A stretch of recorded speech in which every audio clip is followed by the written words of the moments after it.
иман және ислам дінінің дәрежелері туралы тарау. Ислам діні қандай дәрежелерден тұрады?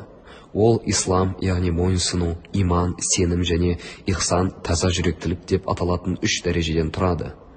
Умар ибн аль-Хаттабтың сөздерінен жеткізілетін хадисте оның былай деп айтқаны баяндалады. Бірде біз Аллах елшісімен, оған Аллахтың игілігімен сәлем болсын, бірге отырған кезімізде әппақ киімді, шаштары қап-қара бір кісі кіріп келді. Оның үстінде сапар іздері байқалмады, бірақ арамыздан ешкім оны танымады. Ол пайғамбарымыздың алдына жақындап келіп, тізесін оның тізесіне тигізіп, 2 алақанын сандарына қойып, оған бетпе-бет отырды. Сосын: «Уа Мұхаммад, маған ислам туралы айтып бер» деді. Пайғамбарымыз, оған Аллахтың игілігімен сәлем болсын, бұл сенің Аллахтан басқа қосылуға лайықты құдай жоқ және Мұхаммад оның елшісі деп куәлік беруің, намазды орындауың, зекет беруің, Рамазан айында ораза ұстауың және шаман келсе Қағбаға қажылық жасауың деді. Ол: «Рас айттың» деді. Біз оның өзі сұрап, өзі растап жатқанына таң қалдық. Кейін ол: «Маған иман туралы айтып бер» деді.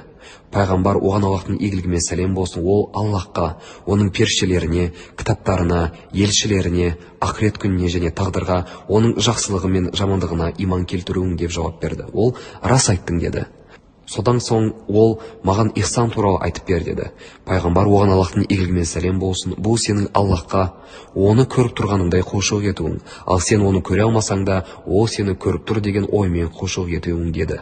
Ол кісі: «Маған сағат, яғни қиямет туралы айтып бер» деді. Пайғамбар, оған Аллахтың игілігімен сәлем болсын, сұралушы сұраушыдан артық білмейді деп жауап берді. Сонда әлгі кісі: «Онда маған оның белгілерін атап бер» деді. Пайғамбар, оған Аллахтың игілігімен сәлем болсын, күн өзінің қожайынын туады. Жалаң аяқ, жалаңаш кедей қойшылардың биік ғимараттар көтеруде бір-бірімен жарысатынын көресің деді. Содан соң ол кісі шығып кетті, ал біз сол жерде біраз уақыт отырып қалдық.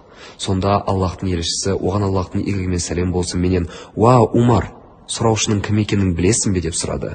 Мен: «Аллах және оның елшісі жақсырақ біледі» деп жауап бердім. Сонда ол: «Бұл Жәбірейіл, ол сендерге діндеріңді үйрету үшін келді» деді. Хадисті Муслим жеткізген.